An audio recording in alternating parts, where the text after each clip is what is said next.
Кот в сапогах. Шарль Перро. Один мельник, умирая, оставил 3 своим сыновьям мельницу, осла да кота. Братья наследство сами поделили, в суд не пошли. Жадные судьи последние отберут. Старший получил мельницу, средний – осла, а самый младший – кота. Долго не мог утешиться младший брат. Жалкое наследство ему досталось. «Хорошо братьям», — говорил он, — «заживут они вместе, будут честно на хлеб зарабатывать. А я? Ну съем кота, ну сошью рукавицы из его шкурки. А дальше что? С голоду помирать?» Кот эти слова услышал, но виду не подал, а сказал: «Хватит горевать. Дайте мне мешок, да закажите пару сапог, чтобы легче было ходить по лесам и полям. И вы увидите, что не так уж вас обидели, как вам сейчас кажется». Хозяин сделал все, как велел кот. И едва кот получил все необходимое, как быстро обулся, перекинул через плечо мешок и отправился в ближайший заповедный лес. Из мешка, в котором находились отруби и заячья капуста, кот устроил хитрую западню, а сам, растянувшись на траве и притворившись мертвым, стал поджидать добычу. Долго ждать ему не пришлось. Какой-то глупый молодой кролик сразу же прыгнул в мешок. Кот, недолго думая, затянул мешок и отправился в королевский дворец. Когда кота ввели в королевские покои, он отвесил королю почтительный поклон и сказал: «Ваше Величество, вот кролик из лесов Маркиза де Карабаса». Такое имя выдумал он для своего хозяина. «Мой господин велел мне преподнести вам этот скромный подарок». «Поблагодари своего господина», — ответил король, «и скажи ему, что он доставил мне большое удовольствие». Через несколько дней кот отправился на поле и снова расставил свою ловушку. На этот раз ему попались 2 жирные куропатки. Он проворно затянул шнурки на мешке и понес их королю. Король с радостью принял и этот подарок и даже приказал наградить кота. С тех пор так и повелось. Кот то и дело приносил королю дичь, будто бы убитую на охоте его хозяином. И вот как-то раз кот узнал, что король вместе со своей дочкой, прекрасной принцессой, собирается совершить прогулку в карете по берегу реки. Кот сразу же побежал к своему хозяину. «Хозяин, если вы послушаетесь моего совета, — сказал кот, — то считайте, что счастье у вас уже в руках. Все, что от вас требуется, это пойти купаться на реку в то место, куда я вам укажу. Остальное предоставьте мне». Хозяин послушно исполнил все, что посоветовал кот, хоть он совсем и не понимал, для чего все это нужно. Как раз, когда он купался, королевская карета выехала на берег реки. Кот со всех ног кинулся к карете и закричал: «Сюда! Скорее! Помогите! Маркиз де Карабас тонет!»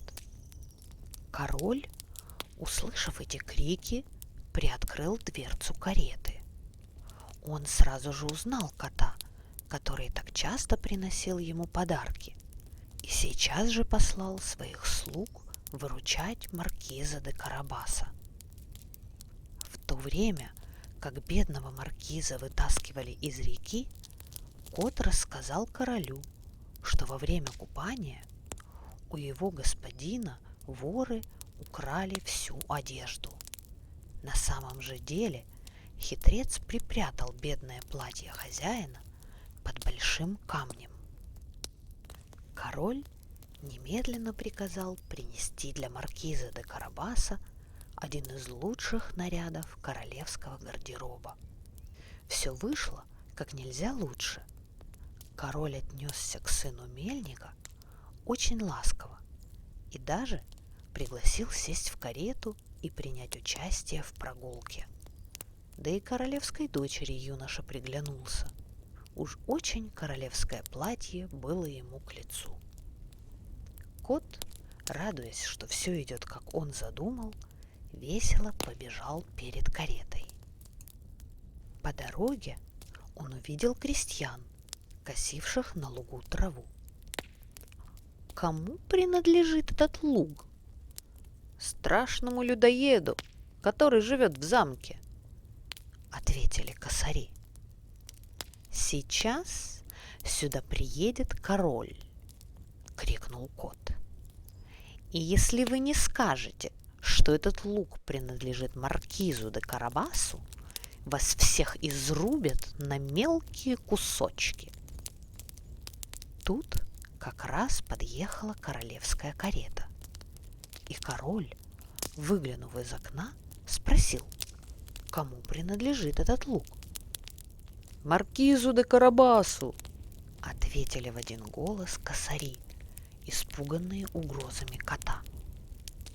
Сын мельника не поверил своим ушам, зато король остался доволен и сказал: «Дорогой маркиз, у вас замечательный луг».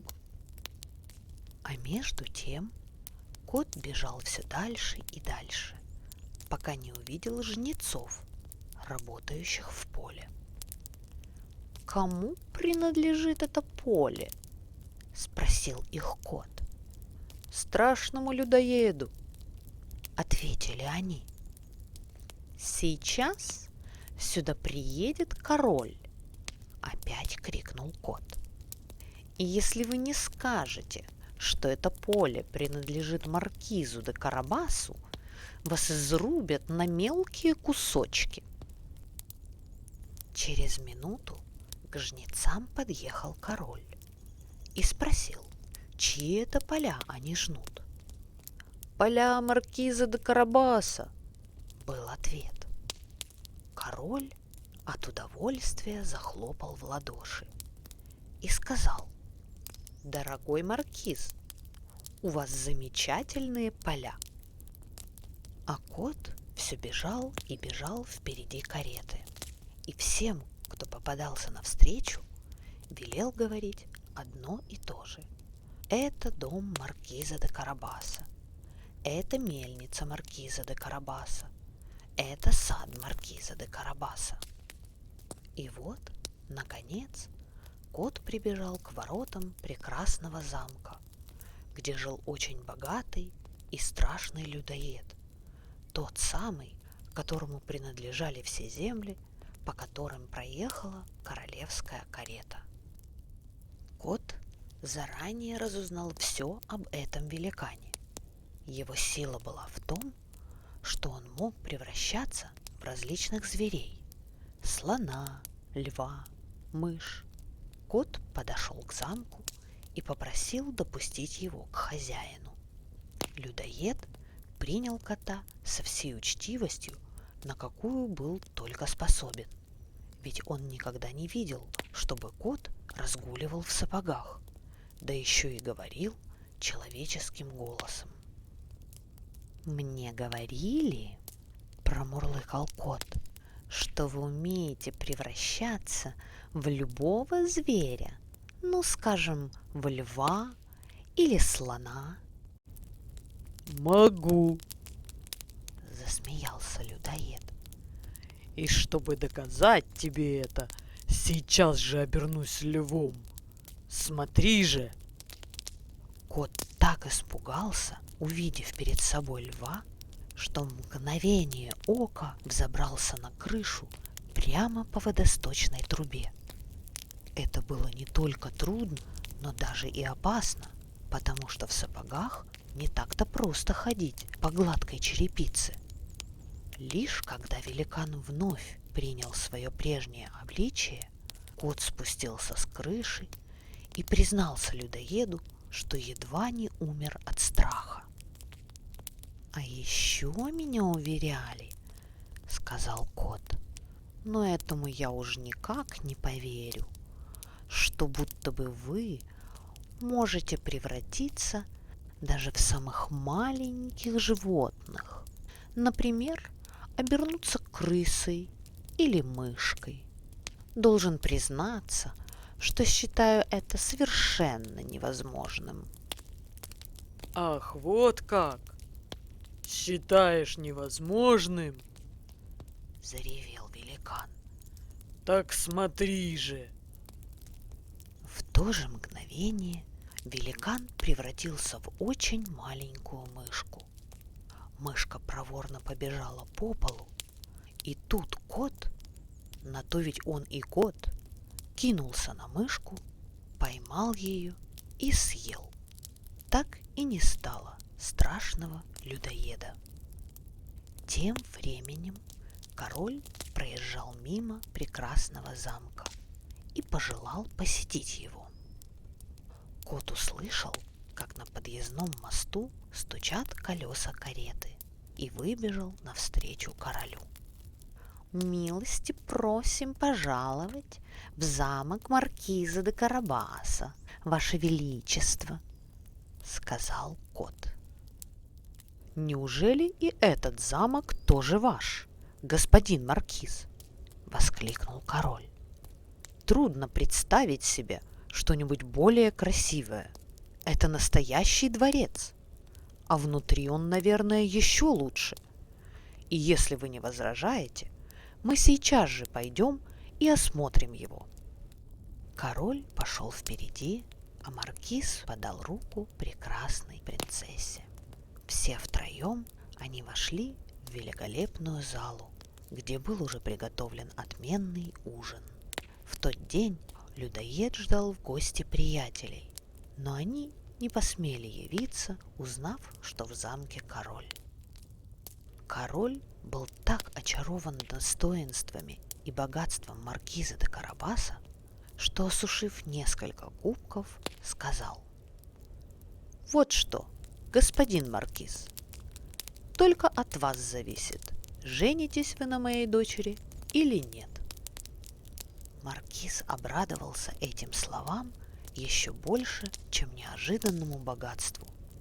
Поблагодарил короля за великую честь и, конечно же, согласился жениться на прекраснейшей в мире принцессе. Свадьбу отпраздновали в тот же день. После этого кот в сапогах сделался очень важным господином и ловит мышей только для забавы.